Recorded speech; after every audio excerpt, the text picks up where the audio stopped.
வணக்கம். இன்னைக்கு கீதா சமையலறையில் நம்ம பார்க்க போகிறது பெப்பர் சிக்கன் எப்படி பண்ணலாம் அப்படின்னு தான். ஸோ அதுக்கு முதல்ல சிக்கனை வேக வச்சுக்கலாம். ஸோ நான் வந்து இன்றைக்கி 1/2 kg சிக்கன் எடுத்துக்கிறேன். ஸோ சிக்கன் ஆட் பண்ணதுக்கப்புறமா ஸோ ஒரு 1.5 ஸ்பூன் இஞ்சி பூண்டு பேஸ்ட், அடுத்து ஒரு 1/2 ஸ்பூன் மஞ்சள், கொஞ்சம் உப்பு சேர்த்து நல்லா மிக்ஸ் பண்ணி விட்டுக்கோங்க. ஸோ அடுத்து வந்து ஒரு 2 டேபிள் ஸ்பூன் தண்ணி மட்டும் ஆட் பண்ணிக்கோங்க. ஆட் பண்ணிட்டு நல்லா கலந்து விட்டுட்டு சிக்கனை ஒரு 2 விசில் மட்டும் வச்சு வேக வச்சு எடுத்து வச்சுக்கோங்க. ஸோ அடுத்து ஸ்டார்ட் பண்ணிடலாம். முதல்ல நல்லெண்ணெய் ஊற்றி நல்லெண்ணெய் காஞ்சதுக்கப்புறமா ஒரு அன்னாச்சிப்பூ, ஒரு பட்டைத்துண்டு, ஒரு ஏலக்காய், 2 கிராம்பு, அடுத்து 1/2 ஸ்பூன் சோம்பு, அதுக்கப்புறம் ஒரு 3 வத்தல் எடுத்திருக்கேன், பிச்சி போட்டிருக்கேன்.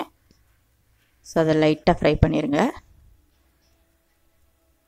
அடுத்து சின்ன வெங்காயம் சேர்த்ததுக்கப்புறமா அதையுமே நல்லா ஃப்ரை பண்ணிடுங்க. ஸோ அடுத்து கொஞ்சம் சால்ட்டு, ஏற்கனவே நம்ம வந்து சிக்கன் வேக வைக்கிறப்ப போட்டிருக்கோம், அதனால் கொஞ்சம் சேர்த்தா போதும். ஸோ போட்டதுக்கப்புறம் நல்லா வதக்கிடுங்க. ஸோ இப்போ நல்லா வதங்கிடுச்சு. அடுத்து வேக வச்சுருக்க அந்த சிக்கன், நம்ம 2 டேபிள் ஸ்பூன் தான் தண்ணி சேர்த்தோம். இப்போ பார்த்தீங்கன்னா கொஞ்சம் ஜாஸ்தியாகவே இருக்குது. ஸோ இதை போட்டு நல்லா மிக்ஸ் பண்ணிவிட்டு அடுத்து ஒரு 2 டேபிள் ஸ்பூன் மிளகு எடுத்து நல்லா நுணுக்கி வச்சுருக்கிறேன். ஸோ அதையுமே சேர்த்துக்கோங்க. சேர்த்து நல்லா மிக்ஸ் பண்ணிடுங்க. தண்ணியெல்லாம் நல்லா வற்றணும். ஸோ இந்த மாதிரி சிக்கனை வந்து வேக வச்சு பண்ணிங்க அப்படின்னா ரொம்ப டேஸ்ட்டாக இருக்கும். ஸோ அந்த மிளகு அந்த டேஸ்ட் எல்லாமே அந்த சிக்கனுக்குள்ளே இறங்கி ரொம்ப நல்லாயிருக்கும் சாப்பிட்றப்போ. அடுத்து கொஞ்சம் மஞ்சள் தூள் மட்டும் போட்டு மிக்ஸ் பண்ணி இன்னும் வேக வைக்கணும். தண்ணியெல்லாம் நல்லா வற்றணும். ஸோ இப்போ மூடி போட்டு ஒரு 5 மினிட்ஸ் வேக வைக்கலாம். ஸோ இப்போ 5 மினிட்ஸ்க்கு அப்புறம் பார்த்தீங்கன்னா தெரியும், நல்லா ட்ரை ஆகிடுச்சு, சிக்கன் எல்லாம் நல்லா வெந்துருச்சு. ஸோ அந்த மிளகோட டேஸ்ட்டு வந்து சிக்கனுக்குள்ளே நல்லா இறங்கியிருக்கும்.